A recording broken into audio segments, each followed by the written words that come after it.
राहुरी तालुक्यातील माळेवाडी डुकरेवाडी येथे ओढा उकरणीच्या कारणावरून दोन गटांमध्ये वाद निर्माण झाला. ताठे कुटुंबियांना शिवीगाळ दमदाटी करण्यात आली. या प्रकरणी 6 जणांविरुद्ध राहुरी पोलीस ठाण्यात गुन्हा दाखल करण्यात आला आहे. याबाबत बिपिन बाळकृष्ण ताठे वय 33 वर्ष राहणार माळेवाडी सातरल तालुका राहुरी यांनी राहुरी पोलीस ठाण्यात फिर्याद दिली. फिर्यादी हे शेती व्यवसाय करीत असून त्यांच्या मालकीची शेती ओढ्या लगत असल्याचे फिर्यादीत नमूद करण्यात आले. दिनांक 23 मे 2026 रोजी दुपारी 2च्या सुमारास माळेवाडी डुकरेवाडी शिवारातील गट नंबर 278 लगतच्या ओढ्याजवळ रवींद्र उर्फ बाळासाहेब ज्ञानदेव शिंदे, तुकाराम पर्वत शिंदे, संदीप त्र्यंबक शिंदे, ज्योती संदीप शिंदे, मयूर रावसाहेब शिंदे व रावसाहेब त्र्यंबक शिंदे हे उपस्थित होते.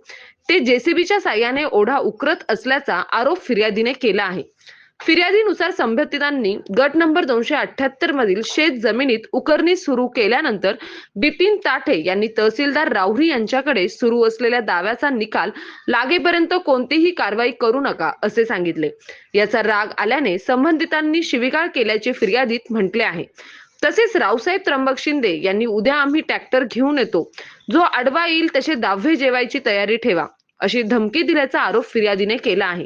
या प्रकरणी राहुरी पोलीस ठाण्यात रवींद्र उर्फ बाळासाहेब ज्ञानदेव शिंदे, तुकाराम पर्वत शिंदे, संदीप त्र्यंबक शिंदे, ज्योती संदीप शिंदे, मयूर रावसाहेब शिंदे व रावसाहेब त्र्यंबक शिंदे सर्व राहणार माळेवाडी तालुका राहुरी यांच्या विरुद्ध गुन्हा दाखल करण्यात आला. पुढील तपास पोलीस करीत आहेत. सतीश फुलसौंदर सह राजेंद्र मसे, MS न्यूज 15 राहुरी. अशाच नवनवीन बातम्या पाहण्यासाठी चॅनलला सबस्क्राईब करा.